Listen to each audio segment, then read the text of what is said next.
Hey guys, it's yours truly, Mr. Lang. Long time no see. We've been busy, hope you have too, and really trying to build our business in a way where we can scale it. And it takes hard work. So I am going to make a quick video on tips for doing an estimate, and this is to help hopefully you guys, but also my technicians who are being cross-trained to handle estimates. So let's get into it. So walking up to the house, I'm going to kind of look, see if I notice anything that pops out. Overall in this house, it's just a dirty house. It needs refreshing. This is really what we're seeing. Not a bunch of green algae growth per se, but just needs to be refreshed. Walking up to the door, noticed they've attempted to clean the concrete, so they do want it cleaned up. It's not working out the way they wanted it to though, so we can clean this up, no problem. Nobody's home. I had to reschedule the estimate to come later, and they weren't going to be able to be home, unfortunately, but I always leave flyers. I actually put 4 flyers and 4 door hangers, so they have something for themselves, and they can hand it out to friends or family if they're interested. So let's start with pictures. I like to walk to the corners. Now every property is different, of course. But in a standard house, I like to, at the very, very, very bare minimum least, stand at the corners of every property line. So front and then the back 2 corners. And that way when we stand back to take a picture, it creates more of a wraparound effect.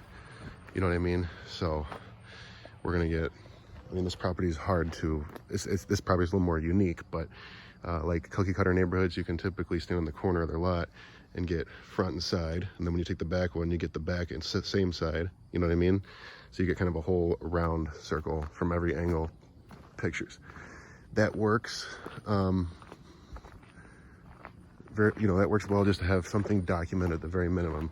For this house, I did that. I did the wraparound picture effect, but I had to take a little, a few more. Like one like this, one like this, and then when I come around the other way, I'll get one from the other side, etc., etc. So again, I'm looking at the place, trying to get an idea. Their gutters are completely white and they look brand new. I mean, no dents, scratches, anything. So they've been doing some remodeling, renovating. We got the mulch sitting out, so they're in the process of freshening up and caring for their property. They got a whole bunch of trees, brush that's sitting there, so hasn't been mulched yet. They're doing upgrades. So that's good thing to see. I would take a picture of this. We got their landscaping. That's stuff you want to be aware of. So we got a plan for that, put in the notes, hey, let's make sure we take these down, put them out in the yard so they're away from any overspray. So I'm a little more in depth with pictures, but I take all around to get a documentation of the house, and then we can look at it in the future so we know exactly what it is. But I know they want a house wash, so I'll probably get up close and take pictures of the dirtier areas, like that. I'll take a picture of, just so we have an idea of stuff that we're gonna be cleaning. That's someone else's fence here. So yeah, we got double hung windows, screens on the outside. So again, if you take pictures all the way around, you'll be able to put together an estimate for that. Fences going up. Again, work in progress, it looks like. It looks like a brand new fence. We got some posts there, so looks like it's gonna connect over here. Concrete, so take our photos all the way around and then take photos of other additional things, such as the fence. We'll take some photos like that, take photos of the concrete, so now we can do a concrete estimate either now or have it for the future. This is probably $200, $250 to do all this concrete and the little slab in front.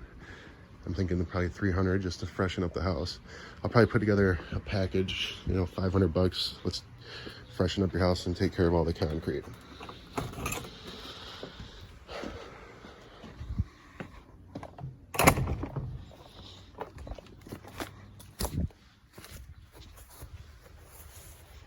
Oh, I think I gotta get going. The homeowner's here waiting for me to get out of the driveway.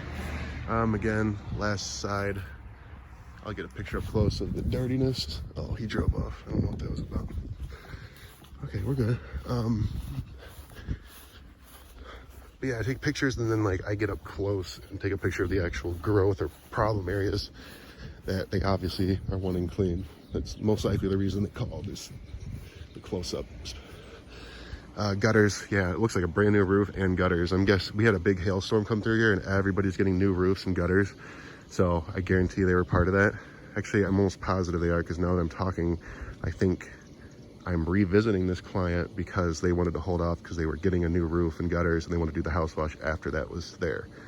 But their estimate expired, and it was the estimate was done on Google Earth, and we're really trying to stop doing that and do in-person estimates for pretty much everything.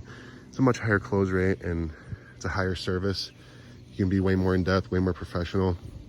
You'll notice things like maybe they have roses, maybe they have an oil-based stain on their porch, stuff like that. You know, it's different. I mean, just like this little stuff like that, you're not going to see on Google Earth or whatever, and it just means more to the client if you come out and do an estimate. It seems more real. If you just do everything on Google Earth and yada yada, it's like a guessing game. It can be done, it's just clients really don't like it. You're looked at like a more legit company if you come out, shake hands. That's really running a real business. This shed I would definitely take photos of in case they want that cleaned down the road, then you have photos of it. So yeah, that is pretty much it. Now, we use the Customer Factor, and the problem with the Customer Factor is it's an online program. So if you're trying to take photos within the Customer Factor, you have to snap a photo, and then you have to wait for the little thing to stop spinning because it's uploading all online. If you have a bad connection, it takes forever. Even if you have a good connection, it takes too long. You have to do one at a time. You can't really label them the way you want to. So we just downloaded Company Cam. We signed up with Company Cam. Rob Anderson keeps talking about it. Haven't had a chance to play with it yet. Even now, I literally just downloaded it earlier today, so I didn't even have a chance to download the app because I signed up with it on my computer. So I didn't even have the app ready to go when I was out here, unfortunately. And I can't download it out here because we're in the country. It's a bad service area. So anyway, what I was getting at is we're giving Company Cam a shot, and I'm pretty sure it's going to be awesome because Rob uses the Customer Factor also, from what I remember, and he's in love with Company Cam, keeps talking about it. So I have a feeling it's going to solve all the problems we have with documenting photos through the Customer Factor, and it's going to be awesome because we can create projects, label them, communicate throughout with the text, through the projects, through the app. So it's going to be pretty cool. And with it being a well-recognized program, I'm sure the Customer Factor down the road will come out with a way to integrate Company Cam and the Customer Factor together, because the Customer Factor constantly finds ways to integrate with certain platforms like SendJim, QuickBooks, Twilio for automated text messaging, stuff like that. So yeah, guys, I hope that helped. Yeah, I don't know. That's it, really. That way we got a full look on the house all the way around. We can document notes, the door, peeling, failed paint. I'm sure the client doesn't care or worry about it. There's probably a project they're working on soon, but it's worth documenting. These stones, this algae and stuff, they could be cleaned up. But never do stuff like that as an extra. I had a hard lesson learned. I did something similar to that, and the client actually really liked the natural look, the algae growing on it and stuff, and they were actually disappointed that I had cleaned it. So luckily they weren't like super mad, but they weren't exactly happy. So they said thank you is the thought that counts, but they would have rather opted to not do it. So be careful not to do little stuff like that as extras, even though you would love to get the before and after photo and see the transformation. Make sure you check with them before. But typically what I would charge for something like that, they usually don't even care. It's a hit or miss. It's worth documenting though, putting a quote on it and seeing. Always try to be increasing your ticket. And that's it for now. Yours truly, Mr. Lang. I got 2 more estimates to go. And then I'm done for the day. I get to enjoy the weekend. I should be done by 6 or 7. Uh-oh. This damn truck. bought this truck. In a week, it was ticking. Pretty sure the piston rings are shot or something bad. I don't got no.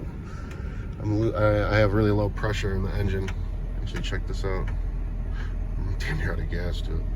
Yeah, my pressure stays between 0 and 40. No bueno. All right, guys. Later.